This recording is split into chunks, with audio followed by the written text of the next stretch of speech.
ಅನುದಿನ ಅನುಕ್ಷಣ ಮನೆಯಲ್ಲೂ ಕಲಿಯೋಣ, ಕಲಿಕೆಯ ಹೊಸ ಹಾದಿಯಲಿ ಜೊತೆಗೂಡಿ ಹೆಜ್ಜೆಯ ಹಾಕೋಣ, ಸಂತಸದಿ ಕಲಿಯೋಣ ನಮ್ಮ ಹೆಮ್ಮೆಯ ಈ ಕ್ಲಾಸಿನಲ್ಲಿ. Yes sir. Yes teacher. Present ma'am. ಪ್ರೀತಿಯ ಮಕ್ಕಳೇ, ಗಣಿತ ತರಗತಿಗೆ ನಿಮ್ಮೆಲ್ಲರಿಗೂ ಸ್ವಾಗತ. ಪಾಠ ಕೇಳೋದಕ್ಕೆಲ್ಲರೂ ಸಿದ್ಧ ಆಗಿದ್ದೀರಾ ಅಲ್ವಾ? ಇನ್ಯಾಕೆ ತಡ, ಶುರು ಮಾಡೋಣವಾ ಆಟನಾ? ಅರೆ, ಮಿಸ್ಸು ಪಾಠ ಅಂತೇಳಿ ಆಟ ಅಂತ ಹೇಳ್ತಿದ್ದಾರಲ್ಲ ಅಂದ್ಕೊಂಡ್ರಾ? ನಾವು ಮಾಡಬೇಕಾಗಿರೋದು ಸಂಖ್ಯೆಗಳೊಂದಿಗಿನ ಆಟ. ಅಧ್ಯಾಯ 3 ಸಂಖ್ಯೆಗಳೊಂದಿಗಿನ ಆಟದ 2ನೇ ಅವಧಿಗೆ ತಮ್ಮೆಲ್ಲರಿಗೂ ಸ್ವಾಗತ. ಮಕ್ಕಳೇ, ಇಂದಿನ ತರಗತಿಯಲ್ಲಿ ನಾವು ಅಪವರ್ತನಗಳು, ಅಪವರ್ತ್ಯಗಳು, ಅವಿಭಾಜ್ಯ ಸಂಖ್ಯೆಗಳು, ಭಾಜ್ಯ ಸಂಖ್ಯೆಗಳು, ಸಮ ಸಂಖ್ಯೆಗಳು ಹಾಗೂ ಬೆಸ ಸಂಖ್ಯೆಗಳ ಬಗ್ಗೆ ತಿಳ್ಕೊಂಡಿದ್ದೀವಿ, ಹೌದಲ್ವಾ? ಇಂದು 2, 3, 4, 5, 6, 8, 9, 10 ಮತ್ತು 11 ಈ ಸಂಖ್ಯೆಗಳ ಭಾಗವಾಗುವಿಕೆಗೆ ಪರೀಕ್ಷೆಗಳ ಬಗ್ಗೆ ತಿಳ್ಕೊಳ್ಳೋಣ ಮತ್ತು ಸಾಮಾನ್ಯ ಅಪವರ್ತನಗಳು, ಸಾಮಾನ್ಯ ಗುಣಕಗಳ ಬಗ್ಗೆ ತಿಳ್ಕೊಳ್ಳೋಣ. ಇನ್ನೂ ಕೆಲವು ಭಾಗವಾಗುವಿಕೆಯ ನಿಯಮಗಳ ಬಗ್ಗೆ ಕೂಡ ಸ್ವಲ್ಪ ಅಧ್ಯಯನ ಮಾಡೋಣ. ಸರಿನಾ ಮಕ್ಕಳೇ? ಸನ್ನಿವೇಶ 1 ಬಗ್ಗೆ ನಾನು ನಿಮಗೀಗ ಹೇಳ್ತೀನಿ. ಒಂದು ತರಗತಿಯಲ್ಲಿ 24 ಮಕ್ಕಳಿದ್ದಾರೆ. ತರಗತಿಯ ಶಿಕ್ಷಕರು ಇವರೆಲ್ಲರನ್ನ ಹೊರ ಸಂಚಾರಕ್ಕೆ ಕರ್ಕೊಂಡು ಹೋಗಬೇಕು ಅಂತ ತೀರ್ಮಾನ ಮಾಡ್ತಾರೆ. ಮಕ್ಕಳ ಸುರಕ್ಷತೆ ದೃಷ್ಟಿಯಿಂದ ಮತ್ತು ಗುಂಪು ಚಟುವಟಿಕೆ ಮಾಡೋದಕ್ಕೆ ಸುಲಭ ಆಗಲಿ ಅಂತೇಳಿ ಏನು ಮಾಡ್ತಾರೆ ಹೇಳಿ? ನಿಮ್ಮನ್ನು ಹೊರ ಸಂಚಾರಕ್ಕೆ ಕರ್ಕೊಂಡು ಹೋಗುವಾಗ ಸ್ಕೂಲ್ಗಳಲ್ಲಿ ಹಾಗೆ ಮಾಡ್ತಾರೆ, ಸಣ್ಣ ಸಣ್ಣ ಗುಂಪುಗಳಾಗಿ ಮಾಡ್ಕೊಳ್ತಾರೆ. 4ರಂತೆ ಪ್ರತಿ ಗುಂಪಿನಲ್ಲಿ 4ರಂತೆ ಒಟ್ಟು 6 ಗುಂಪುಗಳನ್ನಾಗಿ ಶಿಕ್ಷಕರು ಮಾಡ್ಕೊಳ್ಬಹುದಲ್ವಾ? ಇನ್ನೇನು ಗುಂಪು ಮಾಡ್ಬೋದು? ಪ್ರತಿ ಗುಂಪಿನಲ್ಲಿ 6ರಂತೆ ಒಟ್ಟು 4 ಗುಂಪುಗಳನ್ನೂ ಸಹ ಮಾಡ್ಬೋದು. ಹಾಗೆ 8ರಂತೆ 3 ಗುಂಪುಗಳನ್ನು ಮಾಡ್ಬೋದು, ಹೌದಲ್ಲ ಮಕ್ಕಳೇ? ಇಲ್ಲಿ ನನ್ನ ಪ್ರಶ್ನೆ ಏನು ಅಂದರೆ, ನಿಮಗೆ ಶಿಕ್ಷಕರು ಯಾಕೆ 5ರ ಗುಂಪು ಮತ್ತು 7ರ ಗುಂಪನ್ನು ಮಾಡಲಿಲ್ಲ? ಯಾಕೆ ಹೇಳಿ? ಯಾಕೆಂದರೆ ಶಿಕ್ಷಕರಿಗೆ ಗೊತ್ತಿತ್ತು 24 5 ಮತ್ತು 7ರಿಂದ ಭಾಗ ಆಗೋದಿಲ್ಲ ಅಂತ, ಹೌದಲ್ವಾ? ಈಗ 2ನೇ ಸನ್ನಿವೇಶ ನೋಡಿ ಮಕ್ಕಳೇ. ರಾಮಣ್ಣನ ತೋಟದಲ್ಲಿ ತುಂಬ ಮಾವಿನ ಮರ ಇದೆ. ಈ ಸಲ ಒಳ್ಳೆ ಫಸಲ್ ಬಂದು 340 ಮಾವಿನ ಹಣ್ಣುಗಳು ಬಿಟ್ಟಿವೆ. ರಾಮಣ್ಣ ಅದನ್ನು ಬುಟ್ಟಿಲಿ ತುಂಬಿಸ್ಬೇಕಾಗಿದೆ. ಅವನು ಸಮವಾಗಿ ಬುಟ್ಟಿಗಳಲ್ಲಿ ತುಂಬಿಸೋದಕ್ಕೆ ರಾಮಣ್ಣಂಗೆ ಎಷ್ಟು ಬುಟ್ಟಿಗಳು ಬೇಕು? 4 ಸಾಕಾ? 5 ಬೇಕಾ? ಅಥವಾ 8 ಬೇಕಾ? 10? ಈ ಥರ ನಿಮಗೆ ದೊಡ್ಡ ದೊಡ್ಡ ಸಂಖ್ಯೆಗಳನ್ನ ಕೊಟ್ಟಾಗ ತಕ್ಷಣಕ್ಕೆ ಉತ್ತರ ಹೇಳೋದಕ್ಕೆ ಕಷ್ಟ ಆಗ್ತಿದೆ ಅಲ್ವಾ ಮಕ್ಕಳೇ? ಇಂತಹ ದೊಡ್ಡ ಸಂಖ್ಯೆಗಳನ್ನ ಕೊಟ್ಟಾಗ ಅವುಗಳು ಹೇಗೆ ಭಾಗ ಆಗುತ್ತವೆ ಅನ್ನೋದನ್ನು ಕಂಡುಹಿಡಿಯೋದಕ್ಕೆ ಸಂಖ್ಯೆಗಳ ಭಾಗವಾಗುವಿಕೆಯ ಪರೀಕ್ಷೆಗಳು ಎನ್ನುವಂಥದ್ದನ್ನು ನಾವಿವತ್ತು ಅಭ್ಯಾಸ ಮಾಡೋಣ. ಮೊದಲನೇದು 10ರಿಂದ ಭಾಗವಾಗುವಿಕೆ. ಅಭಿಲಾಷ ಒಂದು ಮಗ್ಗಿ ಕೋಷ್ಟಕವನ್ನು ಇಟ್ಕೊಂಡು 10ರ ಗುಣಕಗಳನ್ನ ಪಟ್ಟಿ ಮಾಡ್ತಾ ಇದ್ದ. ಕಾಣ್ತಾ ಇದೆಯಲ್ಲ ಮಕ್ಕಳೇ? 10ರ ಗುಣಕಗಳು ಯಾವ್ದು ಪಟ್ಟಿ ಮಾಡಿದ್ದಾನೆ? 10, 20, 30, 40, 50 ಇತ್ಯಾದಿ. ಈ ರೀತಿ ಪಟ್ಟಿ ಮಾಡ್ತಾ ಇದ್ದಂಗೆ ಅವನು ಏನೋ ಒಂದು ಅಂಶವನ್ನು ಗಮನಿಸ್ತಾ ಇದ್ದಾನೆ. ನೀವು ಗಮನಿಸಿರ್ಬೋದಲ್ವಾ? ಏನನ್ನು ಗಮನಿಸಿದ್ರಿ? ಸಂಖ್ಯೆಯ ಬಿಡಿ ಸ್ಥಾನದಲ್ಲಿ ಸೊನ್ನೆಗಳಿವೆ. ಎಲ್ಲ ಸಂಖ್ಯೆಗಳನ್ನ ಗಮನಿಸ್ತಾ ಇದ್ದೀರಲ್ಲ, ಬಿಡಿ ಸ್ಥಾನದಲ್ಲಿ 0 ಇದೆ. ಹಾಗಾದರೆ ಒಂದು ಸಂಖ್ಯೆಯ ಬಿಡಿ ಸ್ಥಾನದಲ್ಲಿ 0 ಇದ್ದಾಗ ಅದು 10ರಿಂದ ಭಾಗವಾಗುತ್ತದೆ. ಇದನ್ನೇ ನಾವು 10ರಿಂದ ಭಾಗವಾಗುವಿಕೆಯ ನಿಯಮ ಅಥವಾ 10ರ ಬಾಧ್ಯತೆಯ ನಿಯಮ ಅಂತ ಕೂಡ ನಾವು ಕರಿಬೋದು. ಇನ್ನು ಕೆಲವು ಉದಾಹರಣೆಗಳನ್ನ ನೋಡೋಣ. 7590 ಬಿಡಿ ಸ್ಥಾನದಲ್ಲಿ ಏನಿದೆ? 0. 34,210, 51,680 ಈ ಎಲ್ಲ ಸಂಖ್ಯೆಗಳ ಬಿಡಿ ಸ್ಥಾನದಲ್ಲಿ 0 ಇರೋದನ್ನು ನಾವು ಕಾಣ್ಬೋದು.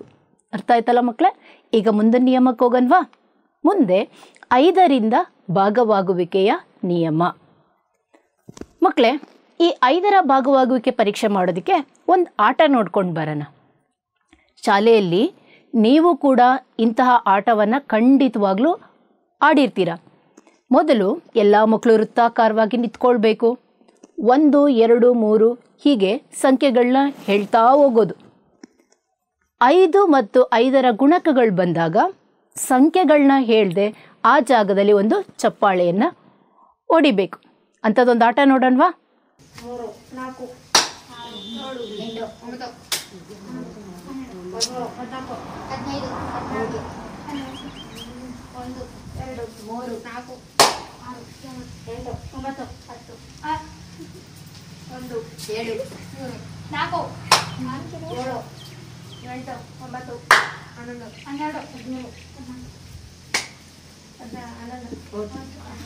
14. ಆಟ ನೋಡಿದ್ರಿ ಅಲ್ಲ ಮಕ್ಕಳೇ? ಮಕ್ಕಳು ಚಪ್ಪಾಳೆ ತಟ್ಟಿದಂತಹ ಸಂಖ್ಯೆಗಳು ಯಾವುವು? ಯಾವ್ಯಾವ ಸಂಖ್ಯೆಯಲ್ಲಿ ಮಕ್ಕಳು ಚಪ್ಪಾಳೆ ಹೊಡೆದ್ರು? 5, 10, 15, 20, 25 ಇತ್ಯಾದಿ. ಅಂದರೆ ಇವೆಲ್ಲ 5ರ ಗುಣಕಗಳು ಅನ್ನೋದು ನಮಗೆ ಗೊತ್ತಿದೆ. ಈ ವಿನ್ಯಾಸದ ಬಿಡಿ ಸ್ಥಾನವನ್ನು ಗಮನಿಸಿರ್ತೀರಾ? ಬಿಡಿ ಸ್ಥಾನದಲ್ಲಿ ಯಾವ ಯಾವ ಸಂಖ್ಯೆಗಳಿವೆ? 5, 0, 5, 0, 5. ನೀವೇ ನಿರೂಪಿಸ್ತಾ ಇದ್ದೀರಾ ಅಲ್ವಾ? 5ರ ಭಾಗವಾಗುವಿಕೆಯ ನಿಯಮವನ್ನು ಈ ರೀತಿ ಕೂಡ ನಾವು ಹೇಳ್ಬೋದು. ಬಿಡಿ ಸ್ಥಾನದಲ್ಲಿ 0 ಅಥವಾ 5 ಹೊಂದಿರುವ ಸಂಖ್ಯೆಗಳು 5ರಿಂದ ನಿಶ್ಶೇಷವಾಗಿ ಭಾಗ ಆಗುತ್ತದೆ. ತುಂಬ ಸುಲಭ ಅಲ್ಲ ಮಕ್ಕಳೇ? ಉದಾಹರಣೆಗೆ 105 ಬಿಡಿ ಸ್ಥಾನದಲ್ಲಿ 5 ಇದೆ. 340, 6275 ಹಾಗೂ 8000 ಈ ಎಲ್ಲ ಸಂಖ್ಯೆಯ ಬಿಡಿ ಸ್ಥಾನಗಳನ್ನ ನೋಡಿ 5, 0, 5, 0.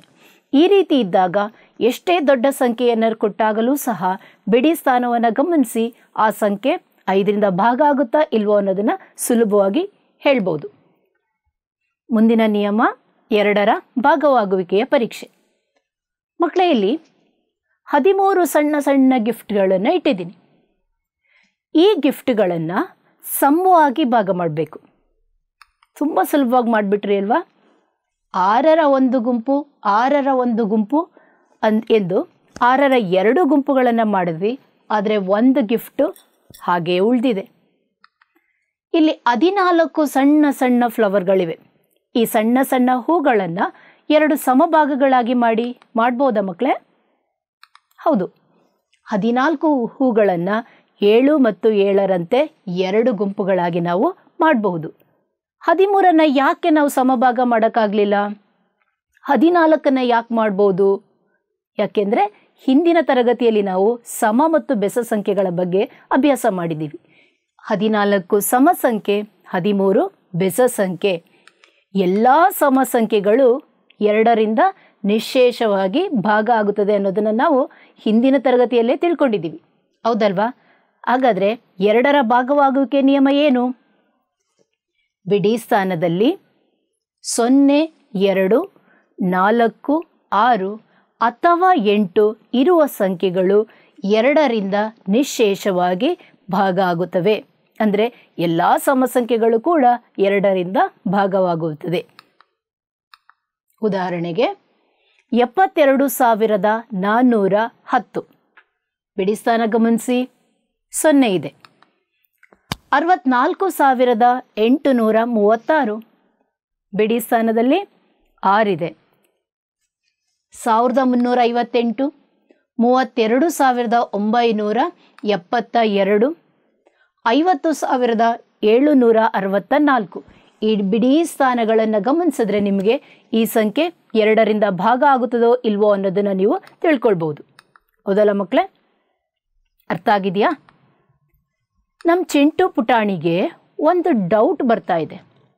ಅವನಷ್ಟು ಬೇಗ ಮುಂದಿನ ನಿಯಮಕ್ಕೆ ಹೋಗ್ಬಿಟ್ಟಿದ್ದಾನೆ.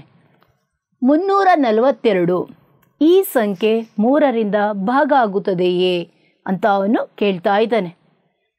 ಅದನ್ನು ಅರ್ಥ ಮಾಡ್ಕೋಬೇಕಾದ್ರೆ ಒಂದು ಚಟುವಟಿಕೆ ನೋಡ್ಕೊಂಡು ಬರೋಣವಾ? ಮಕ್ಕಳೇ, 3ರ ಭಾಗವಾಗುವಿಕೆಯ ಪರೀಕ್ಷೆಯನ್ನು ಮಾಡಲು ಮೊದಲಿಗೆ ಚಿಕ್ಕ ಸಂಖ್ಯೆಯಾದ 21 ತೆಗೆದುಕೊಂಡಿದ್ದೀನಿ. ನಮಗೆಲ್ಲರೂ ಗೊತ್ತಿದೆ 3ರ ಗುಣಕ 21 ಅಂದರೆ 3ರಿಂದ ನಿಶ್ಶೇಷವಾಗಿ ಭಾಗ ಆಗುತ್ತದೆ. ನೋಡಿ, 3ರ ಭಾಗ ಮಾಡ್ಬೋದಲ್ವಾ? 21 ಗುಂಡಿಗಳನ್ನು 3ರಂತೆ ಒಟ್ಟು 7 ಭಾಗಗಳಾಗಿ ಮಾಡಬಹುದು. ಇದರಲ್ಲಿ ಸುಲಭವಾಗಿ ತಿಳ್ಕೊಳ್ಳೋದೇನಪ್ಪಾ ಅಂದರೆ, ಮೊದಲ ಅಂಕಿ ಎಷ್ಟು? 2. ಇದಕ್ಕೆ ನಂತರ ಇರುವ ಅಂಕಿ ಅದನ್ನು ಕೂಡಿದಾಗ 2 + 1 ಕೂಡಿದಾಗ ಮೊತ್ತ ಎಷ್ಟು ಬರುತ್ತೆ? 3. ಇದು 3ರಿಂದ ಭಾಗ ಆಗ್ತಿದೆ. ಹಾಗಾಗಿ 21 ಸಹ 3ರಿಂದ ಭಾಗ ಆಗುತ್ತದೆ ಅನ್ನೋ ಅಂಶನ ನಾವು ತಿಳ್ಕೋಬಹುದು. ಈಗ 2ನೇ ಉದಾಹರಣೆ ನೋಡಿ. 342. 342 3ರಿಂದ ಭಾಗ ಆಗ್ತಿದೆಯಾ ಅಂತ ಪರೀಕ್ಷೆ ಮಾಡಬೇಕಾದ್ರೆ ಮೊದಲ ಅಂಕಿ 3 ಗುಂಡಿಗಳನ್ನ ತಗೊಳ್ತೀನಿ. 2ನೇ ಅಂಕಿ ಎಷ್ಟು? 4. ಅದಕ್ಕೆ 4ಅನ್ನ ಸೇರ್ಸೋಣ. ಒಟ್ಟು ಎಷ್ಟಾಗುತ್ತೆ? 7 ಪ್ಲಸ್ ಕೊನೆಯ ಅಂಕಿ 2 ಅದನ್ನು ಸೇರ್ಸೋಣ. ಮೊತ್ತ 9 ಆಗ್ತಿದೆ. 9ಅನ್ನ 3ರಿಂದ ಭಾಗ ಮಾಡ್ಬೋದಲ್ವಾ? ಸುಲಭವಾಗಿ ಭಾಗ ಮಾಡ್ಬೋದು. 3ರ ಭಾಗವಾಗುವಿಕೆಗೆ ಚಟುವಟಿಕೆ ನೋಡಿದ್ರಿ ಅಲ್ವಾ ಮಕ್ಕಳೇ? ಇದರಿಂದ ನಾವು ನಿಯಮವನ್ನ ಏನಂತ ನಿರೂಪಿಸಬಹುದು? ಒಂದು ಸಂಖ್ಯೆಯ ಅಂಕಿಗಳ ಮೊತ್ತವು 3ರ ಗುಣಕವಾಗಿದ್ದರೆ ಆ ಸಂಖ್ಯೆಯು 3ರಿಂದ ಭಾಗವಾಗುತ್ತದೆ. ಉದಾಹರಣೆಗೆ 972. ಮೊದಲ ಸ್ಥಾನದಲ್ಲಿರುವ ಸಂಖ್ಯೆ 9, 2ನೇ ಸ್ಥಾನದಲ್ಲಿರುವ ಅಂಕಿ 7, 3ನೇ ಸ್ಥಾನದಲ್ಲಿರುವ ಅಂಕಿ 2. ಈ ಎಲ್ಲದರ ಮೊತ್ತ 18. 18 3ರಿಂದ ಭಾಗ ಆಗುತ್ತಲ್ವಾ? ಹೌದು. 18ಅನ್ನು ನಾವು 3ರಿಂದ ಭಾಗಿಸಿದಾಗ 6 ಬರುತ್ತದೆ. ಇದು 3ರಿಂದ ನಿಶ್ಶೇಷವಾಗಿ ಭಾಗ ಆಗುತ್ತದೆ. ಮುಂದಿನ ನಿಯಮ 6ರಿಂದ ಭಾಗವಾಗುವಿಕೆ. 6ರಿಂದ ಭಾಗ ಆಗುವಿಕೆಯ ನಿಯಮವನ್ನು ತಿಳ್ಕೊಳ್ಳೋದಿಕ್ಕೆ ಒಂದು ಚಟುವಟಿಕೆ ನೋಡ್ಕೊಂಡು ಬರೋಣವಾ ಮಕ್ಕಳೇ?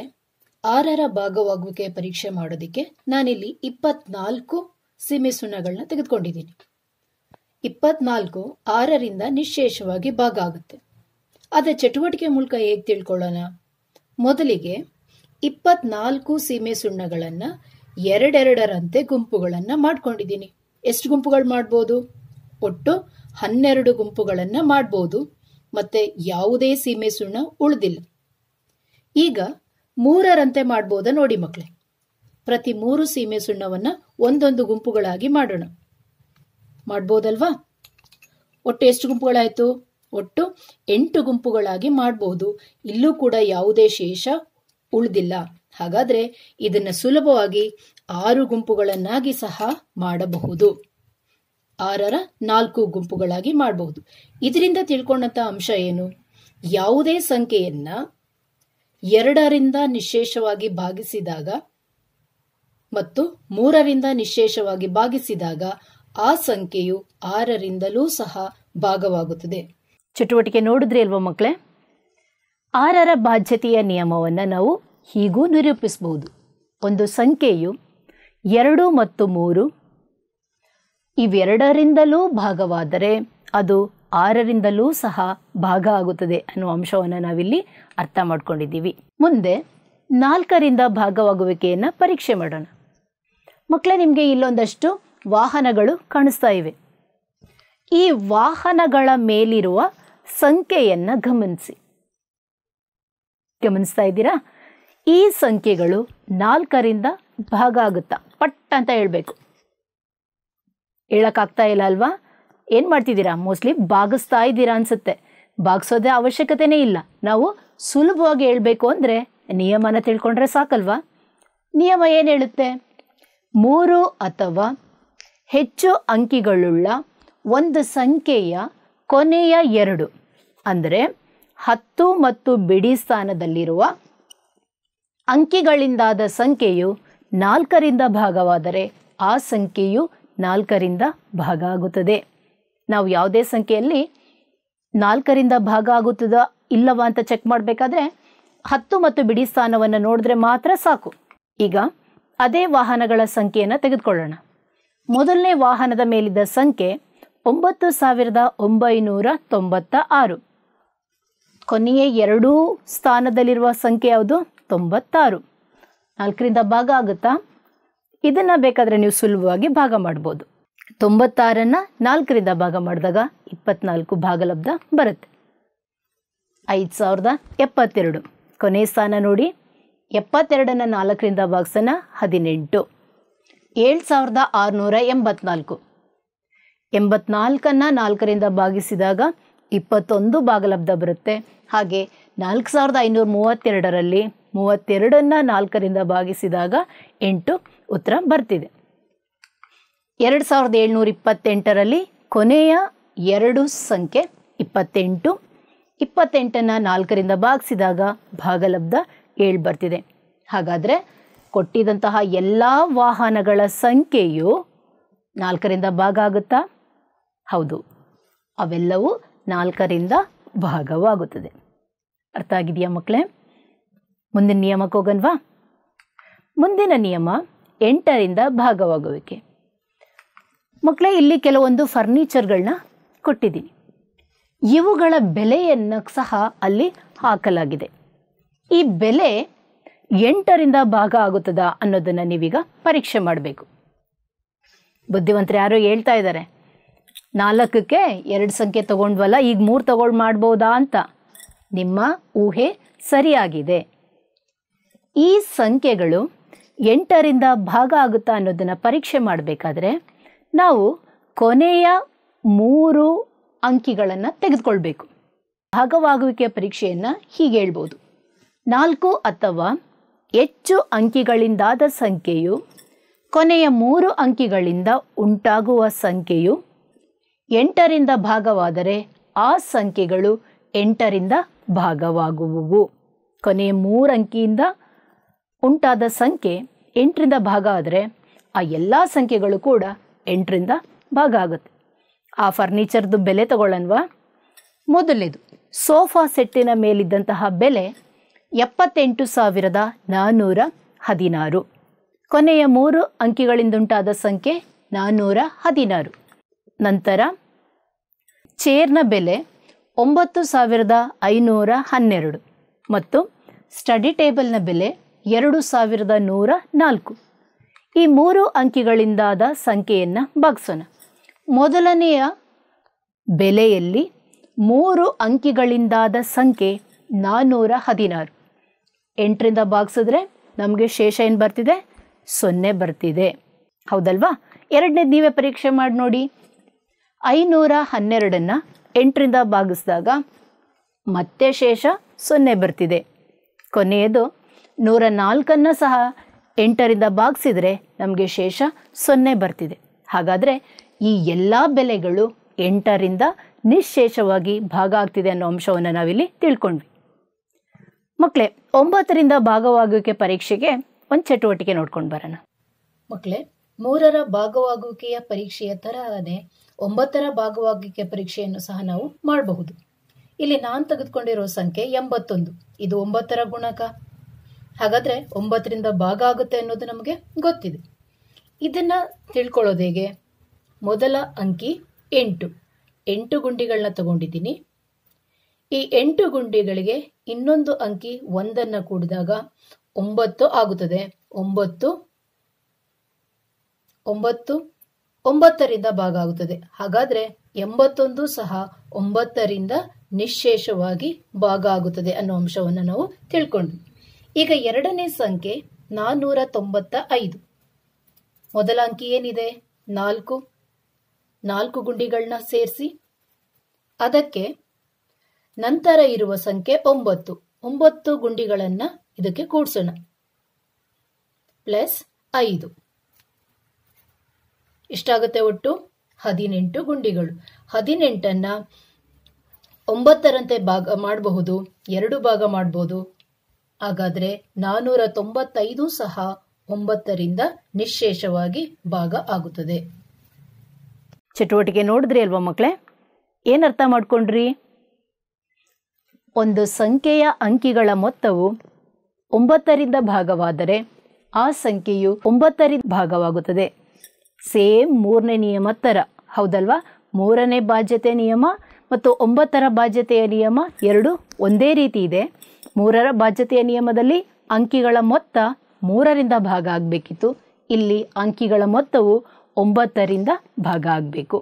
ಉದಾಹರಣೆಗೆ 2520 ಅಂಕಿಗಳನ್ನು ಕೂಡಿದಾಗ ಎಷ್ಟು ಬರುತ್ತೆ ನೋಡಿ.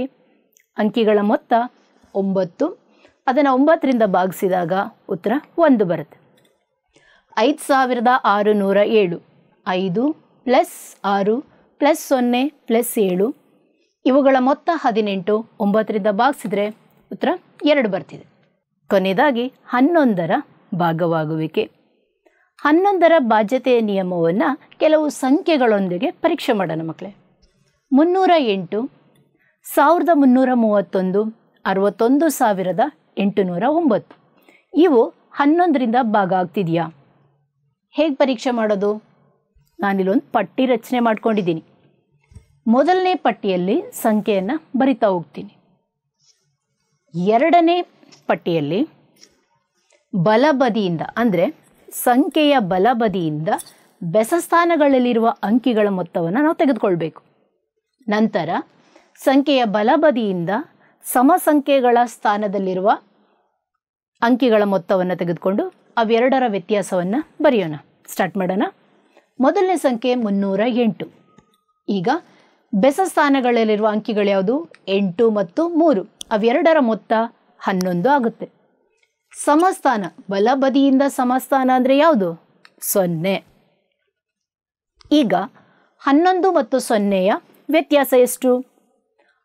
11 ಮತ್ತು 0ಯ ವ್ಯತ್ಯಾಸ 11 ಆಗುತ್ತಲ್ವಾ? ಮುಂದಿನ ಸಂಖ್ಯೆಯನ್ನು ತೆಗೆದುಕೊಳ್ಳೋಣ. 1331.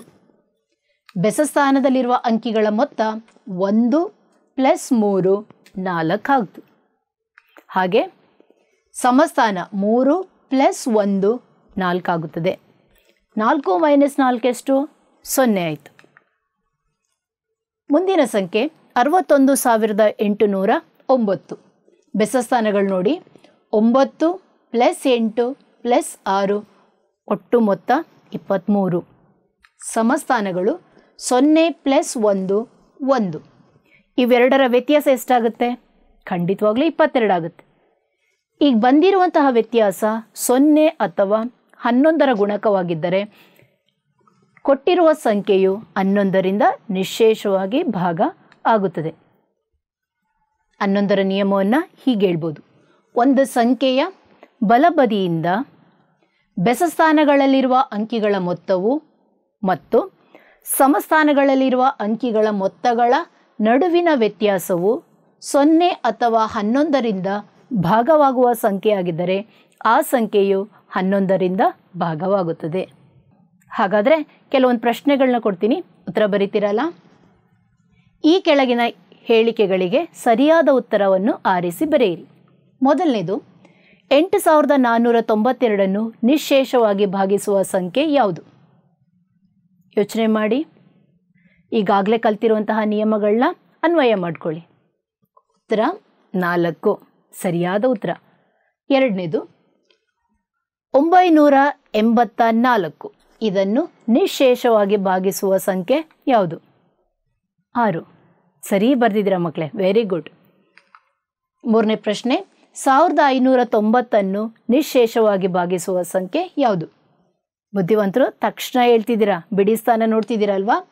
ಹೌದು, ಉತ್ತರ 5. ಎಲ್ಲರೂ ಸರಿಯಾಗಿ ಬರೆದಿದ್ದೀರಾ? ಸರಿಯಾಗಿ ಬರೆದಿದ್ರೆ ಪಾಠ ಅರ್ಥ ಆಗಿದೆ ಅಂತ. ಮುಂದೆ ಸಾಮಾನ್ಯ ಅಪವರ್ತನಗಳು ಮತ್ತು ಸಾಮಾನ್ಯ ಗುಣಕಗಳ ಬಗ್ಗೆ ತಿಳ್ಕೊಳ್ಳೋಣ. ಹಿಂದಿನ ತರಗತಿಯಲ್ಲಿ ಅಪವರ್ತನಗಳು ಮತ್ತು ಗುಣಕಗಳ ಬಗ್ಗೆ ತಿಳ್ಕೊಂಡಿದ್ದೀವಿ. ಈಗ ಸಾಮಾನ್ಯ ಅಪವರ್ತನಗಳು ಯಾವುದು, ಸಾಮಾನ್ಯ ಗುಣಕಗಳು ಕಂಡುಹಿಡಿಯೋದು ಹೇಗೆ ಅಂತ ಒಂದು ಚಟುವಟಿಕೆ ನೋಡ್ಕೊಂಡು ಬರೋಣವಾ ಮಕ್ಕಳೇ? ಮಕ್ಕಳೇ, 24 ಮತ್ತು 30ರ ಸಾಮಾನ್ಯ ಅಪವರ್ತನಗಳನ್ನು ಕಂಡುಹಿಡಿಯೋದು ಹೇಗೆ? 24ರ ಅಪವರ್ತನಗಳನ್ನ ಪಟ್ಟಿ ಮಾಡಿ. 1 2 3 4 6 8 12 24 ಇವು 24ರ ಅಪವರ್ತನಗಳಾಗಿವೆ. ಹಾಗೆ 30ರ ಅಪವರ್ತನಗಳನ್ನು ಪಟ್ಟಿ ಮಾಡೋಣ. 1 2 3 10 15 ಮತ್ತು 30. ಈಗ ಇವೆರಡನ್ನು ಗಮನ ಇಟ್ಟು ನೋಡಿ. ಇದರಲ್ಲಿರುವಂತಹ ಸಾಮಾನ್ಯ ಅಪವರ್ತನಗಳು ಯಾವುವು? ಗೊತ್ತಾಗ್ತಿದೆಯಲ್ವಾ? 2ರಲ್ಲೂ ಇರುವಂತಹ ಸಂಖ್ಯೆಗಳು 1 ಮತ್ತು 2 ಹಾಗೂ 3. 1, 2, 3 24 ಮತ್ತು 30ರ ಸಾಮಾನ್ಯ ಅಪವರ್ತನಗಳು ಎಂದು ಕರೆಯುತ್ತೇವೆ. ಈಗ 9 ಮತ್ತು 20ರ ಸಾಮಾನ್ಯ ಅಪವರ್ತನಗಳನ್ನು ಮಾಡಿ. ನೀವೇ ಸ್ಟಾರ್ಟ್ ಮಾಡಿ. ಮೊದಲಿಗೆ 9ರ ಅಪವರ್ತನಗಳನ್ನು ಬರ್ಕೊಂಡ್ರಾ? 20ರ ಅಪವರ್ತನಗಳು. ಈಗ ಇದೆರಡರಲ್ಲಿ ಸಾಮಾನ್ಯ ಅಪವರ್ತನಗಳು ಯಾವುದು? ಸಿಕ್ತಾ? ಎಷ್ಟು? 1. ಈ ಎರಡೂ ಸಂಖ್ಯೆಗಳ ಸಾಮಾನ್ಯ ಅಪವರ್ತನ ಕೇವಲ 1. ಇಂತಹ ಸಂಖ್ಯೆಯನ್ನು ಅಂದರೆ ಸಂಖ್ಯೆ 1 ಮಾತ್ರ ಸಾಮಾನ್ಯ ಅಪವರ್ತನವಾಗಿ ಹೊಂದಿರುವ ಸಂಖ್ಯೆಗಳನ್ನು ನಾವು ಸಹ ಅವಿಭಾಜ್ಯ ಸಂಖ್ಯೆಗಳು ಎಂದು ಕರೆಯುತ್ತೇವೆ. ಕೋ ಪ್ರೈಮ್ ನಂಬರ್ಸ್ ಅಂತ ಸಹ ನಾವು ಹೇಳ್ತೀವಿ. ಸಾಮಾನ್ಯ ಗುಣಕಗಳು, ಇದ್ರ ಬಗ್ಗೆ ಒಂದು ಚಟುವಟಿಕೆ ನೋಡ್ಕೊಂಡು ಬರೋಣವಾ ಮಕ್ಕಳೇ? ಈಗ 2 ಮತ್ತು 6ರ ಸಾಮಾನ್ಯ ಗುಣಕಗಳೇನು ಅನ್ನೋದನ್ನ ಪಟ್ಟಿ ಮಾಡೋಣ. 2ರ ಗುಣಕಗಳು ನಮ್ಗೆ ಗೊತ್ತಿದೆ. ಗುಣಕಗಳು ಅಪರಿಮಿತವಾಗಿದೆ. ನೀವು ಎಷ್ಟು ಬೇಕಾದರೂ ಬರಿತಾ ಹೋಗ್ಬೋದು. 22 ಮತ್ತು 24. ಇನ್ನು ಎಷ್ಟು ಬೇಕಾದರೂ ನೀವು ಬರಿಬೋದು ಮಕ್ಕಳೇ. ಈಗ 6ರ ಗುಣಕಗಳನ್ನ ಪಟ್ಟಿ ಮಾಡ್ತಾ ಹೋಗೋಣ. 6, 12, 18, 24, 30, 36, 42 ಇತ್ಯಾದಿ. ಈಗ ಇದರ 2ರಲ್ಲೂ ಇರುವಂತಹ ಸಾಮಾನ್ಯ ಗುಣಕಗಳು ಯಾವುದು ತೆಗೀರಿ? 2ರಲ್ಲೂ ಇರುವ ಸಾಮಾನ್ಯ ಗುಣಕಗಳು 6, ಮತ್ತೆ 12, 18, 24 ಹೀಗೆ ಅನೇಕ ಗುಣಕಗಳನ್ನ ತೆಗಿಬಹುದು. 2 ಮತ್ತು 6ರ ಸಾಮಾನ್ಯ ಗುಣಕಗಳು 6, 12, 18, 24 ಇತ್ಯಾದಿ. ಮಕ್ಕಳೇ, ಭಾಗವಾಗುವಿಕೆಗೆ ಇನ್ನೂ ಕೆಲವು ನಿಯಮಗಳಿವೆ. ಅವುಗಳೇನು ಅಂತ ಒಂದ್ಸಲ ನೋಡ್ಬಿಡನ್ವಾ? ಮೊದಲನೇ ನಿಯಮ, ಒಂದು ಸಂಖ್ಯೆಯು ಇನ್ನೊಂದು ಸಂಖ್ಯೆಯಿಂದ ಭಾಗವಾಗುವುದಾದರೆ ಆಗ ಆ ಸಂಖ್ಯೆಯು ಇನ್ನೊಂದು ಸಂಖ್ಯೆಯ ಪ್ರತಿಯೊಂದು ಅಪವರ್ತನದಿಂದಲೂ ಭಾಗವಾಗುತ್ತದೆ ಎಂದು ಹೇಳಬಹುದು. ಹೇಗೆ? ಉದಾಹರಣೆ ತಗೊಂಡ್ರೆ ನಿಮ್ಗೆ ಅರ್ಥ ಆಗುತ್ತೆ. 18ನ್ನು 9ರಿಂದ ಭಾಗಿಸೋಣ. ಎಷ್ಟು ಬರುತ್ತೆ? 2. ಈಗ 9ರ ಅಪವರ್ತನಗಳಾವುವು? 1, 3 ಮತ್ತು 9. ಈ ಅಪವರ್ತನಗಳಿಂದಲೂ ಸಹ 18 ಭಾಗವಾಗುತ್ತದೆ. ಚೆಕ್ ಮಾಡಿಬಿಡನ್ವಾ? 18ನ್ನು 3ರಿಂದ ಭಾಗಿಸಿದಾಗ 6 ಭಾಗಲಬ್ಧ ಬರುತ್ತದೆ. ಎರಡನೇ ನಿಯಮ, ಒಂದು ಸಂಖ್ಯೆಯು 2 ಸಹ ಅವಿಭಾಜ್ಯಗಳಿಂದ ಭಾಗವಾಗುವುದಾದರೆ ಆ ಸಂಖ್ಯೆಯು ಅವುಗಳ ಗುಣಲಬ್ಧದಿಂದಲೂ ಕೂಡ ಭಾಗವಾಗುತ್ತದೆ. ಈಗ ತಾನೇ ತಿಳ್ಕೊಂಡ್ವಿ ಸಹ ಅವಿಭಾಜ್ಯ ಸಂಖ್ಯೆಗಳು ಅಂದರೆ ಏನು ಅಂತ. ಈಗ ಉದಾಹರಣೆಗೆ 150ನ್ನು ತಗೊಳ್ಳಿ. 150 3ರಿಂದ ಭಾಗ ಆಗುತ್ತೆ ಅಲ್ವಾ? 1 + 5 6, 6 + 0 6. ಆ 6 3ರ ಗುಣಕ ಆಗಿದೆ. ಅದರಿಂದ ಅದು 3ರಿಂದ ಭಾಗ ಆಗುತ್ತೆ. ಇದು 5ರಿಂದಲೂ ಸಹ ಭಾಗವಾಗುತ್ತದೆ. ಏನು ಮಾಡಬೇಕು? 5ರಿಂದ ಭಾಗ ಆಗುತ್ತೆ ಅನ್ನೋದನ್ನು ಚೆಕ್ ಮಾಡಬೇಕಾದ್ರೆ ಬಿಡಿ ಸ್ಥಾನವನ್ನು ನೋಡ್ತೀವಿ. ಬಿಡಿ ಸ್ಥಾನದಲ್ಲಿ 0 ಇರೋದ್ರಿಂದ ಈ ಸಂಖ್ಯೆ 5ರಿಂದಲೂ ಭಾಗ ಆಗುತ್ತದೆ. 3 ಮತ್ತು 5 ಈ ಎರಡೂ ಸಂಖ್ಯೆಗಳು ಸಹ ಅವಿಭಾಜ್ಯ ಸಂಖ್ಯೆಗಳಾಗಿವೆ. ಇವುಗಳ ಗುಣಲಬ್ಧ ಎಷ್ಟು?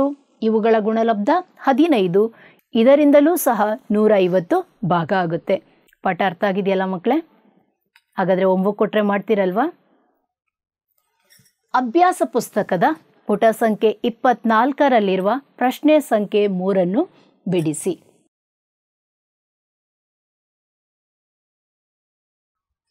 ಧನ್ಯವಾದಗಳು. ನನ್ನ ಹೆಸರು ಶ್ರೀಮತಿ ಲತಾಯೇ. ಸರ್ಕಾರಿ ಮಾದರಿ ಪ್ರಾಥಮಿಕ ಶಾಲೆ ತಲಘಟ್ಟಪುರದಲ್ಲಿ ಸಹಶಿಕ್ಷಕಿಯಾಗಿ ಕಾರ್ಯನಿರ್ವಹಿಸುತ್ತಿದ್ದೇನೆ.